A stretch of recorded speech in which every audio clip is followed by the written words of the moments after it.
Hi, my name's Andy, welcome to the channel. In this lesson I want to show you a blues turnaround from the Stevie Ray Vaughan song Tell Me. It's a really cool turnaround, it's pretty classic sounding, and in true Stevie Ray Vaughan style he makes it his own with some real fiery way of playing it. And I'm not going to pretend to be a Stevie Ray Vaughan wannabe, but he is an amazing guitarist and he's very inspiring to most blues guitarists. So it's in the key of C. This is the simplest way to teach it. It's actually, on the record, it sounds like the key of B, but he always tuned his guitar down a semitone. So if you want to play along with his version, either retune your guitar so everything's flat, E flat, A flat, D flat, G flat, B flat, E flat, or just move everything back one semitone from how I'm teaching it. But this turnaround, the intro of the song, and then he does this every time we get to the last 4 bars of the chord sequence. So if you know your 12-bar blues in the key of C, the final 4 bars you'd have a bar of G, a bar of F, and a bar of C, and then a final 4th bar or 12th bar is our G to finish. And he plays a very classic kind of really, he syncopates it with a real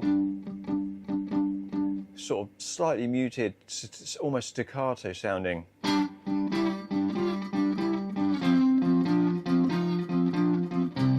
And just gets that really nice rhythm for it. A slight mixture of left hand muting and maybe a little bit of palm muting.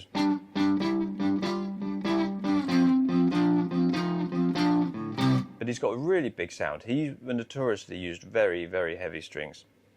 I don't. So we're going to go G, little finger 14th fret, 15th fret.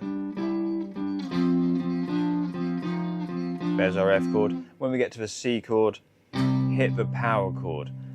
And that's on beat 1, and it's a quaver, the and of 1, move to our middle finger to the octave, so that's our 10th fret on the D string.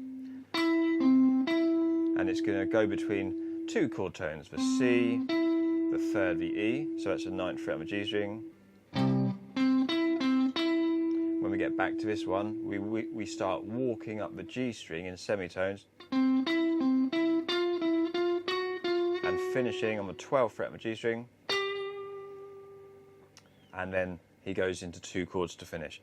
But the whole rhythm of that, we hit this C on C power chord, beat 1, the and of 1, the octave, and then move up semitones. So it's all triplet rhythms, 1 and a 2 and a 3 and a 4 and a, but this note is on the and of 1, and then this is where beat 2, so we're starting our 2 and a 3 and a 4 and a, this G at the end should be on beat 1 of the next bar.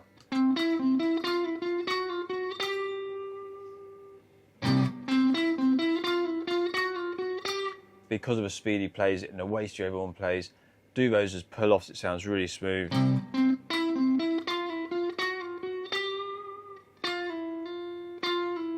You could hammer on a when, but I would do a pull-off, pick that next to it. It just keeps it really smooth sounding. So pull off, don't hammer on, pick again, pull off, pick again. And then this lovely chord, instead of just going to a G7 chord, he goes to an A flat, but makes it an A flat 9. So you're playing like that's our dominant 7 shape from this chord, like our C type of chord shape. But using just the lower part of our 1st, 2nd and 3rd finger, then bar this 3rd finger to cover all top 3 strings. So bending this knuckle. And you want to focus on the higher part of the chord. He hits that on 1 downstroke strum, moves it back into our G, still keeping that 9 voicing. And really focus on hearing the top part of the chord nice and clearly. When you put the whole thing together, you get this. And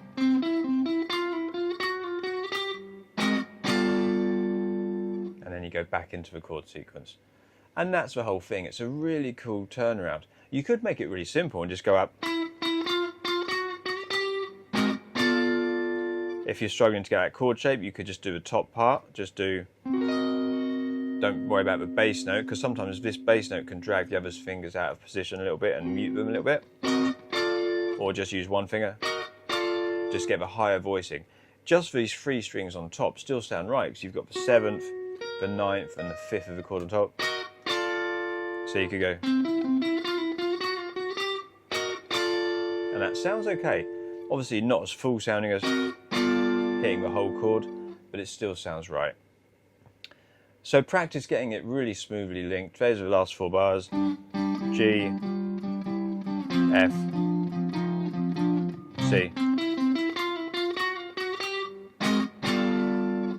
His version, it's around about 135 beats a minute. So if you put your metronome on, it's like...